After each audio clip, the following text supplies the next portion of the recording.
ငပိန်နဲ့တုတ်ပေါ်လေးမန်းနန္နာကိုပြန်ရောက်လာခဲ့ကြတာပါတုတ်ပေါ်ကကဲရော့ဖိုးထုနဲ့မိဝိုင်းမရေခဲကြောင်စားမလားရေခဲမုံစားမလားအဲ့လိုပြောပြီးရေခဲမုံပေးလိုက်ချိန်မှာ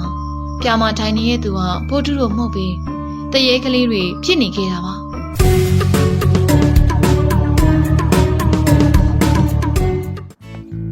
တကြံအကြနေမနက်ခင်းပိုင်းမှာတော့တုတ်ပေါ်တယောက်အဝတ်စားသစ်တွေထုတ်ဝေပြီးတက်ကြွစွာနဲ့မိဝိုင်းမတို့အိမ်ကိုထွက်လာခဲ့လိုက်တယ်။ဝါရာသီဥတုကမနေ့ကနေမတူဒီနေ့တော့တသားရပဲဟိ။အဲ့လိုပြောနေတော့အိမ်လေးရှိကအုံးလက်မန်းနဲ့မှာရေကစားနေတဲ့ကလေးတွေကဟာဟိုမကိုတော်လာပြီရေလောင်းကြဟေးရေလောင်းကြအဲ့လိုပြောပြီးကလေးတစ်တိုက်ကခွက်တီ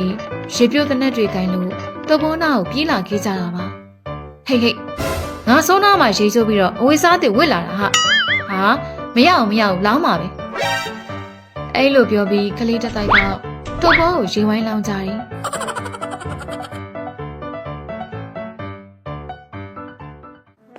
ဒီလိုနဲ့တော်ပေါ်လေးမိဝိုင်းမတို့အိမ်ကိုရောက်လာခဲ့တာပါအိမ်ရှိကကွက်ပြစ်နာမှာလူစုံတက်ဆောင်နဲ့မုံလုံးဆိုင်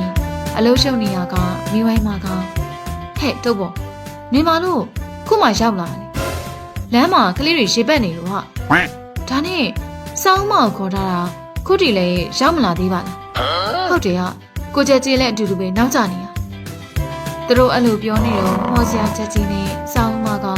လှည့်စီပြီးတော့ရောက်လာခဲ့တော့ဟဲ့စောင်းမတို့လာပြီဟုတ်တယ်မိမရဲ့လမ်းမှာကိုကျဲကြီးနဲ့တွေ့ရနေတခါလေးလိုက်ခဲ့လိုက်တာကဲမင်းတို့ရောအစင်းသိမလားသွားကြမယ်လေချက်ကြီးတို့ရောတခါလေရွှေရင်အင်းလေးတောက်သွားကြပါလားကွဟုတ်တယ်ကိုချက်ကြီးကအရေးခင်ဝိုင်းရဲ့ရွှေရင်လက်ရရှယ်ကောင်းတာနော်အေးကွာအဲ့လိုဆိုလဲစားရတာပေါ့ဒီလိုနဲ့မော်စရာချက်ကြီးနဲ့စောင်းမှလေဖိုးတူတို့နဲ့အတူရွှေရင်ဝင်တောင်းလိုက်ကြတယ်ခဏကြာမှမော်စရာချက်ကြီးအောင်ကဲလဲနဲ့တကြံလေကြဖို့အစင်းသိမယ်လားဟိအစင်းသိမယ်ပြု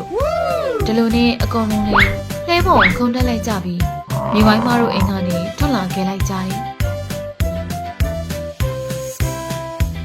ရွာလန်းတနေရာနာရောက်မှဖိုးတူဟာခုချစ်ကြီးလဲကိုဘယ်တော့ကအလှဆင်လိုက်တာလဲ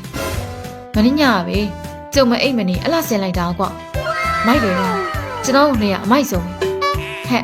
အမိုက်ဆုံးမဲ့လုံးမနေနဲ့သူများတွေကလေဘသူမှလှဲနဲ့တကြံမလဲကြဘူးတို့တွေပဲလှဲနဲ့တကြံလဲတာအဲ့ဒါမကောင်းလားမိဝိုင်းရဲ့အထူးဆန်းဖြစ်ပြီးတော့ပိုကောင်းတာပေါ့ကောင်းတာတော့ကောင်းပါလေကားလိုမျိုးဆက်လို့မရတာဘာညာမဖြစ်တော့ဘူးပေါ့ဟာဟိုမှာမိုင်းမဲကျတို့မန်းတနာကိုရောက်လာပြီမဝင်စားကြမယ်တော့ပေါ့နေဘိုက်ရောဆက်နေရလားဆက်လာပေါ့ဟာရွှေအင်းကခဏလေးနဲ့ဘိုက်စားရအောင်ကဲမဲကျတို့မန်းနဲ့မှာခဏဝင်သားကြတာပေါ့အဲ့လိုပြောပြီးတော့မော်စရာချက်ကြီးလေးအုံးလက်မန်းနဲ့ရှေ့မှာနှဲကိုရက်လိုက်တယ်ဟာချက်ကြီးတို့ပါလားမဲချစ်တို့ရေချက်ကြီးတို့လာတယ်ဟိရေလောင်းကြဟိရေလောင်းကြဒီလိုနဲ့မဲချစ်နဲ့မီးတို့လည်းလဲပေါ်မှာရှိနေတဲ့ဖိုးတူတို့ကိုရေဝိုင်းလောင်းကြတယ်ဒီနေ့ကဘယ်သွားလေကြမှာလဲချက်ကြီးတို့ဒီနေ့တော့တပီကုန်းရွာဘက်ကိုသွားလင်မလို့ဟာမင်းရောတခါလေးလိုက်ခဲ့ပါလားကျုပ်တော့မလိုက်တော့ဘူးဒီနေ့တော့မဲချစ်လေးနဲ့ပဲအဝပြောလိုက်အောင်နောက်ရက်သွားပြရင်တော့ကျုပ်ကိုလည်းခေါ်လိုက်အောင်โอเคကျုပ်လာခေါ်လိုက်မယ်ကိုချက်ကြီးနေရမ်းမမြင့်ခင်သွားကြစို့โอเค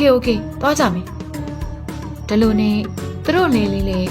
အဲ့နေရာကနေပြန်ထွက်လာခဲ့တော့တယ်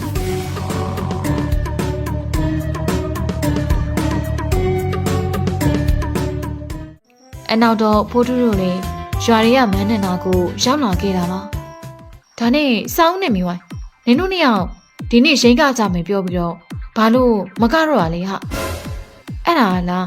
အကတိုက်ရမှာနဲ့ဝေစားချောရမှာနဲ့ဆိုတော့အလုံးရှုပ်လို့ဟာအဲ့ဒါမို့မကဖြစ်တာခုမန်းနဲ့မှာကနေရဲ့အမကြီးတွေကိုတို့ရမှာတကားမှလည်းမမြင်ဘူးပါလားအဲ့ဒါရွာတော်မိုင်းကပြိုနေခြင်းနေဒီလိုနဲ့သူတို့နာကိုရေဘက်ခံတဲ့ကားတစ်စီးရောက်လာခဲ့တာပါဟာဖိုးတူတို့ဖွဲပဲဟာဟဲ့အောင်နေမင်းတို့လည်းရေဘက်ခံထွက်ကြရလားဒါဘောကွဟဲ့အောင်မှုနဲ့မောင်ဖို့ဖိုးတူတို့ဖွဲကိုရေဘက်ကြကွာကဲကလေးတွေတေချာကင်သားကြနော်မန်းနန္ဒာကိုသွားတော့မှာ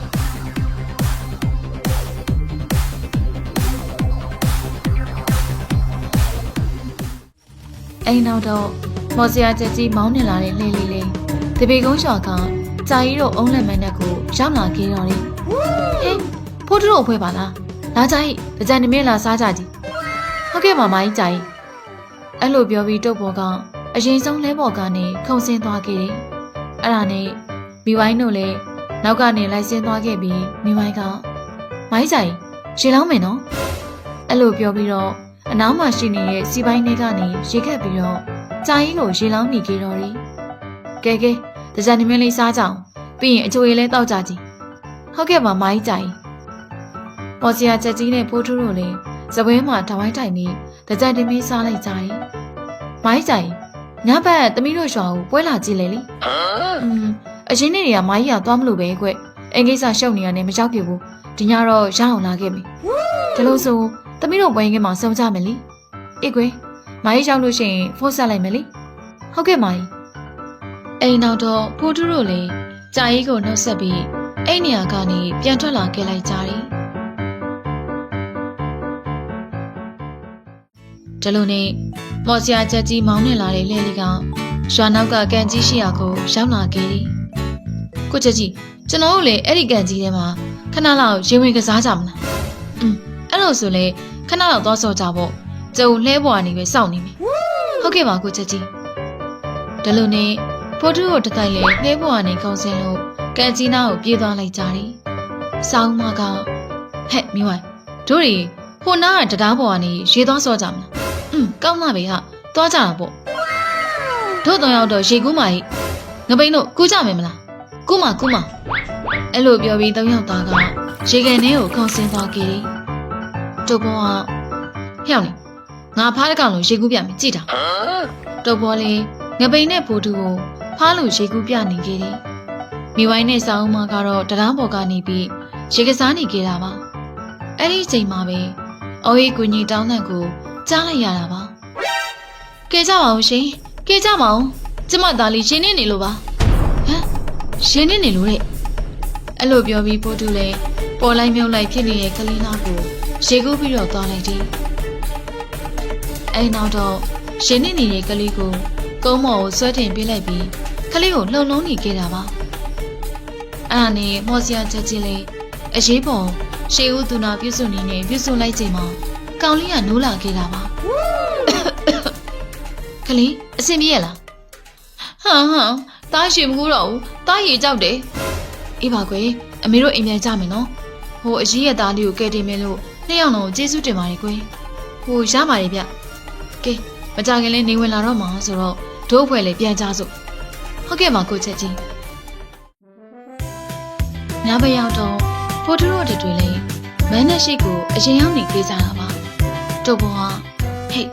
ပွဲလည်းမစသေးဘူးဆိုတော့တို့တွေမဟုတ်ရှင်သွားဝေကြမှာစောင့်မှာတုတ်ဘောရဲ့ခုတော့တချင်းစုံနေကြပြီမကြတော့ဘူးရင်းကတော့မှာငါဗိုက်စာတွေကမုံစားကျင်နေနင်မုံစားကျင်လို့ဗိုက်စာတော့မဟုတ်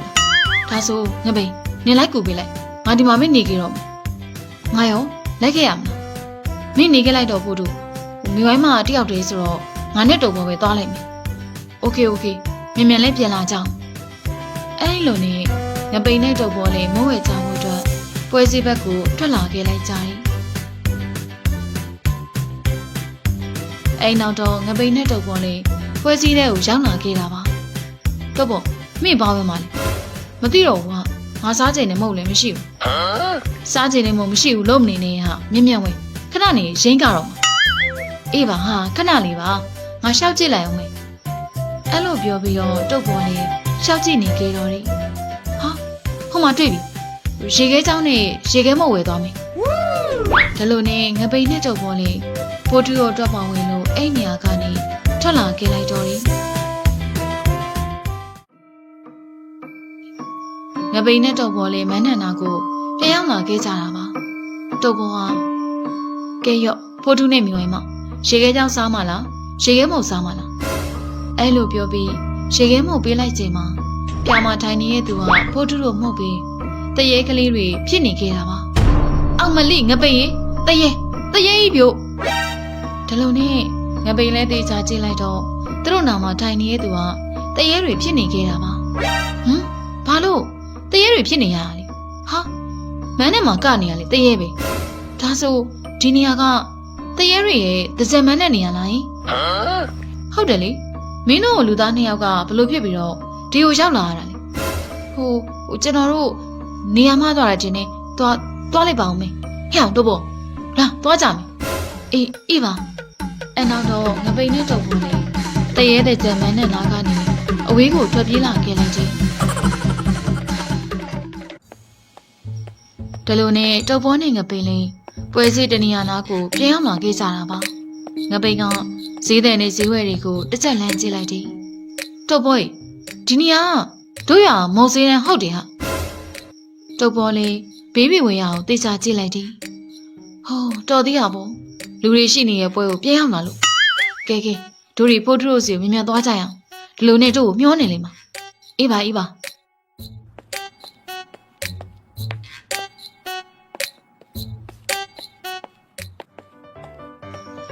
ဒါနဲ့တုပ်ဘောတို့လည်းမန်းနဲ့ရှိရဘက်ကိုထွက်လာခဲ့လိုက်ကြတယ်မန်းနဲ့ရှိကိုရောက်မှာတော့ရှင်သမလူတွေလည်းကနေခဲ့ကြပြီးအကောင်လုံးကဝိုင်းပြီးတော့အားပေးနေခဲ့တော့တယ်ဟဲ့လူနဲ့ကဘာလို့ကြားနေကြလဲဟုတ်ပါကွာတို့ရက်ကွက်ကအမကြီးတွေလည်းတော့ပြီးသွားပြီဟာဟိုငါတို့2ယောက်တခြားမန်းနဲ့ကိုရှောက်သွားလို့ကြားနေရဟာဟမ်ဒီမန်းနဲ့ပြင်တခြားမန်းနဲ့ကရှိသေးလို့လားတရေတွေမန်းနဲ့ကိုရှောက်သွားတာဟာဟမ်ဘလို့ဖြစ်ပြီးတော့ရှောက်သွားရတာလေအဲ့ဒါတော့တို့2ယောက်လည်းမသိဘူးဟာဟိုရောက်မှသိတာရဲ့ဟေးဖြစ်ရလေကဲပါအဲ့ဒါကိုမနဲ့ပြန်မှပြန်ပြောကြတာပေါ့ဟိုမှာမိုင်းမဲချေရှင်းကပြီးကိုကြီးဖို့တော့တချင်းစုံနေရဲ့ဟာဟုတ်တာပဲရိတ်ဖိုးထူးတို့လည်းတကယ်နဲ့အားပေးနေရင်ကတကြံအချားနေညက်နေလေပြီးဆုံးသွားကြတော့တယ်